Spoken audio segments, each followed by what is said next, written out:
fim de semana, Lula afirmou em uma entrevista a um canal indiano que Vladimir Putin não seria preso enquanto ele fosse presidente do Brasil. Mas, após o encerramento da reunião do G20, o petista afirmou que vai estudar o Tratado Penal Internacional e que a prisão do presidente russo não deve ser uma decisão nem do governo e nem do Congresso Nacional. Para entender a situação jurídica, os motivos que levariam à prisão de Putin aqui no Brasil no ano que vem, na cúpula do G20 aqui, a gente conversa agora com o professor de Direito Internacional da FMU, Manuel Furrella. Como sempre, professor, uma honra receber o senhor aqui. Obrigado.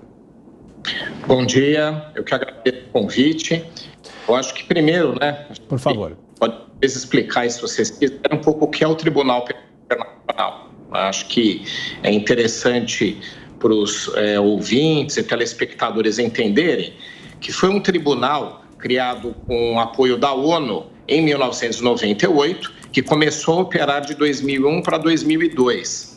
E ele foi criado como sucessor de tribunais anteriores que eram criados caso a caso. O mais famoso deles foi o Tribunal de Nuremberg, foi um tribunal criado para julgar os criminosos nazistas, famoso, um tribunal muito mencionado hoje em dia, mas que era um tribunal específico, criado para aquela circunstância. Então, ele não era permanente, nem era universal em termos de julgar qualquer cidadão do mundo. Vários outros tribunais também surgiram dessa forma, e aí, em 98, a comunidade internacional teve uma ideia muito importante para os direitos humanos, para combater crimes internacionais contra a humanidade. Qual foi? Criar um tribunal com duas características importantes. Um, permanente, então ele não é criado temporariamente, e o outro, para julgar qualquer cidadão do mundo que cometa crimes contra a humanidade. E aí, a quantidade de estados, de países que negociou o tratado foi muito grande. Ele foi assinado em 98, inclusive pelo Brasil, inclusive pelos Estados Unidos. E aí veio o segundo ato, que foi o de ratificação, de confirmação. O Brasil confirmou, os Estados Unidos não confirmou, a Rússia não participou. Então, esse tribunal é importantíssimo, importante para os direitos humanos, mas principalmente para que aqueles que cometam crimes contra a humanidade, por exemplo, crimes de guerra, genocídios, tantos desses crimes que a gente encontra, infelizmente, no cenário internacional, para que eles não saiam impunes. Então, essas são as características, só um pouco sobre o que é esse importante Tribunal Internacional. Agora, professor, feita então essa contextualização importante, o presidente Lula disse no G20, na verdade foi um disse, depois não me disse, voltou, houve um recuo, sobre essa eventual prisão de Vladimir Putin aqui no Brasil, se eventualmente ele viesse participar da cúpula do G20 no Rio de Janeiro no ano que vem. Efetivamente, como seria esse processo, imaginando o que não deve se confirmar que Putin venha aqui para o Brasil, e qual seria o papel do presidente da República? Porque Lula disse que não seria uma decisão nem dele, nem do Congresso, mas apenas da Justiça. Sim, na verdade, foi corrigido um erro com o outro. Exato. Então, você teve aí uma primeira colocação equivocada, não só em termos do Brasil descumprir um tratado, porque esse tratado, como eu disse aqui, o Brasil assinou, ratificou. Aliás, o Brasil emendou a Constituição e faz parte da Constituição Federal Brasileira. O Tribunal Penal Internacional é parte integrante aqui do Brasil. Então, o Brasil tem que cumprir esse tratado, esse acordo internacional. Então, a primeira colocação do presidente da República de descumprimento significa que o acordo, o tratado, o pacto, aquilo que o Brasil avançou, se compromissou, está se dizendo que não vai cumprir. E o outro problema, também tão grave quanto o primeiro, é dizer que parecia pelo menos, que seria a decisão dele, presidente da República, determinar que Vladimir Putin não seria preso no Brasil. Então, primeiro, o erro em falar do descumprimento de acordos que o Brasil assina. E outro, de uma incumbência que não é do presidente da República. O cumprimento, a determinação do cumprimento do tratado no Brasil, daqueles que tenham condenação pelo TPI no exterior e entrem no nosso território, essa é uma incumbência do Poder Judiciário. não é do Poder Executivo representado pelo Presidente da República. Então, na primeira declaração, esses dois erros graves. Aí veio a segunda colocação, também muito séria no meu ponto de vista. Tentou-se corrigir a atribuição, então o presidente disse que é competência do Judiciário, correto, e veio uma outra, que ele quer reanalisar, rediscutir por que o Brasil faz parte desse tratado, por que o Brasil está submetido a esse tribunal e não estariam os Estados Unidos, por exemplo, né? Então, não é verdade essa colocação. Tanto não é verdade que Vladimir Putin não pode ser preso na Rússia por ordem do TPI, que já tem ordem de prisão contra ele, porque a Rússia não é parte do tratado. Mas como o Brasil é parte do tratado, qualquer condenado, qualquer um que tenha uma ordem do TPI de determinação de prisão contra ele ou ela e passe pelo Brasil, o Brasil tem que prender. É por isso que a gente tem que cumprir o tratado. É por isso que o TPI faz com que, caso o Vladimir Putin venha ao Brasil, como ele tem essa ordem, na Rússia ele não é preso porque a Rússia não é parte do tratado, mas no Brasil é. Eu vou repetir, é um tratado importantíssimo para a questão dos direitos humanos. O Brasil faz parte, isso é importante. Ele é um tribunal com muitas características específicas, não se sai prendendo qualquer um.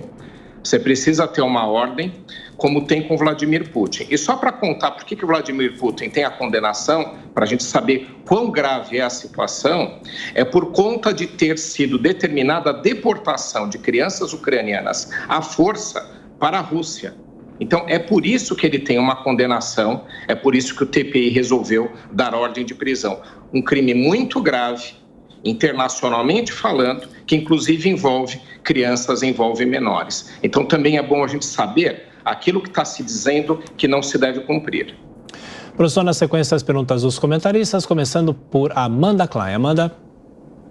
Professor, bom dia, sempre tão bom ouvi-lo falar. E só para lembrar outra contradição, houve denúncia da CPI da Covid contra Jair Bolsonaro por crimes contra a humanidade, saúde pública, também na época da CPI, a esse mesmo Tribunal Penal Internacional. E naquela ocasião, os aliados de Lula estiveram envolvidos e comemoraram, né? Inclusive o próprio presidente da República, que o chamou durante muitas vezes a campanha de genocida.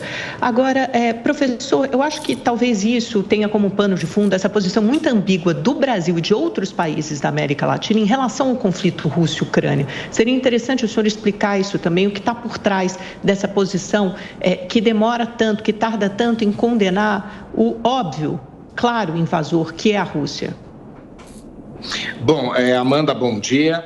Realmente a gente tem aí uma série de incompatibilidades, incongruências do governo em relação à Rússia.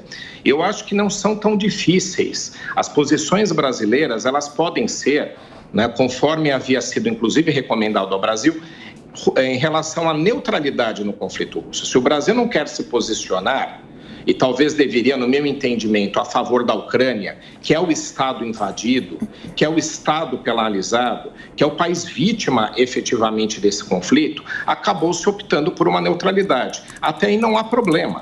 Eu não vejo problema numa decisão de não se envolver diretamente no conflito. Aliás, acho que até útil para o Brasil, já que a gente não é player, já que nós não fazemos parte do tabuleiro que envolve propriamente esse conflito. Então, se a gente quer entrar nesse tabuleiro, que a gente não entre com alguma posição equivocada. Eu acho que o Brasil está nesse limiar de tomar decisões erradas sobre esse conflito. Permanecendo neutro, eu acho que seria muito mais útil ao Brasil. De qualquer forma, né, a decisão do governo brasileiro começa a aparecer, as decisões, transparecer um apoio à Rússia. E aí a neutralidade começa a ser rompida nesse aspecto. E as decisões de apoiar a Rússia também envolvem premissas totalmente equivocadas. Acabei de falar da condenação que sofreu aquele Vladimir Putin no TPI. Então, o Brasil não precisa tomar uma posição dessas, que torna, inclusive, letra morta um acordo que o Brasil assinou no exterior, para poder ter alguma posição interessante comercialmente nesse conflito. Então, há uma predileção, o governo brasileiro vem dando sinalizações, foi feita uma declaração na China, onde o presidente Lula disse que tanto Rússia quanto Ucrânia eram partes iguais no conflito, que também não é uma verdade, e agora mais essa declaração. Então, eu acho que são posições que desgastam a imagem do Brasil no exterior e que é o vai e volta como aconteceu agora, um erro para corrigir o outro, como eu mencionei. De qualquer forma, esse conflito ele vai continuar por muito tempo, não há nenhuma sinalização de que ele vai se resolver, então o Brasil tem que continuar tomando cuidado nas posições que tem, sob pena de sofrer desgaste internacional e até mesmo aqui no judiciário, que sentiu-se afrontado com uma alegação do presidente de que seria a decisão dele se Vladimir Putin seria preso ou não no Brasil. Então, acho que é um conjunto de equívocos que o Brasil não precisa deles para se manter nas relações internacionais, mesmo que queira se aproximar um pouquinho mais da Rússia. Professor, Roberto Mota agora tem uma pergunta para o senhor também. Bom dia, professor. Me parece que o Putin não iria a qualquer lugar onde existisse o menor risco dele ser preso, né? Ele não foi à África do Sul, não foi à Índia. Agora, essa é a primeira ordem de prisão do Tribunal Penal Internacional para o chefe de uma superpotência.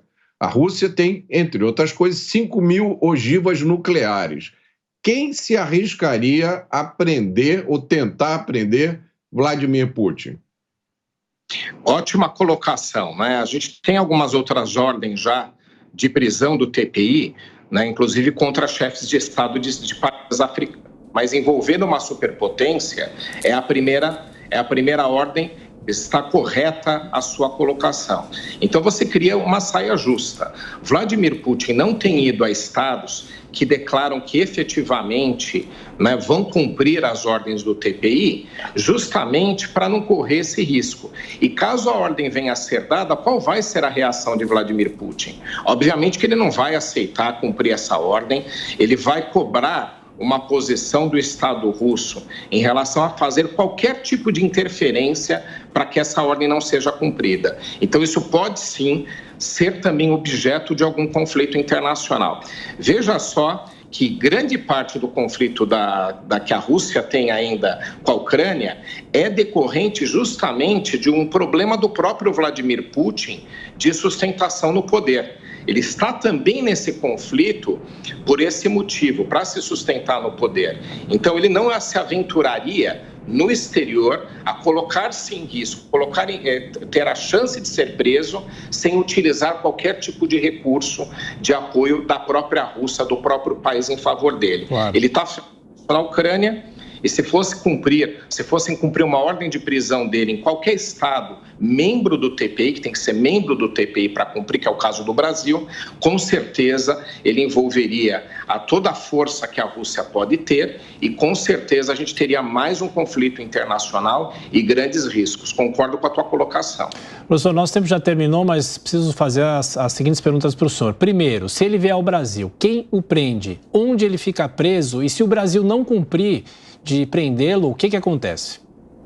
Bom, primeiro, quem manda cumprir é a justiça brasileira, não é o Poder Executivo, né? O presidente já, pelo menos essa parte, ele corrigiu na sua última colocação, equivocada, mas essa parte ele corrigiu.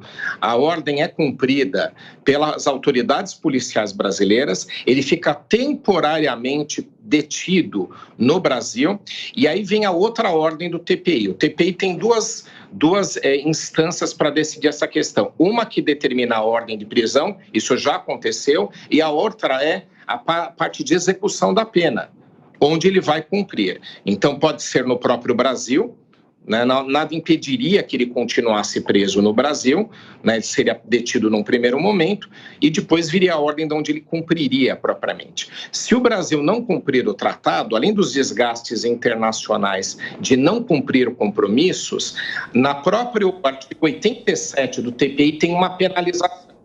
O TPI prepararia um relatório sobre o Brasil, avaliando a posição brasileira, e o Brasil poderia ter esse relatório encaminhado não só para o TPI, onde poderia vir algum outro tipo de ordem contra autoridades brasileiras, ou, pior ainda, o relatório, também está isso no TPI, pode ir para o Conselho de Segurança da ONU. Então, tanto autoridades brasileiras, pessoas físicas podem ser punidas por descumprir as ordens do TPI, quanto até mesmo o Brasil como nação dentro do Conselho de Segurança. Tudo isso previsto naquilo que o Brasil assinou. Professor Manuel Furriela, de Direito Internacional da FMU, muito obrigado pelos esclarecimentos, uma excelente semana, até a próxima, um abraço. Muito obrigado.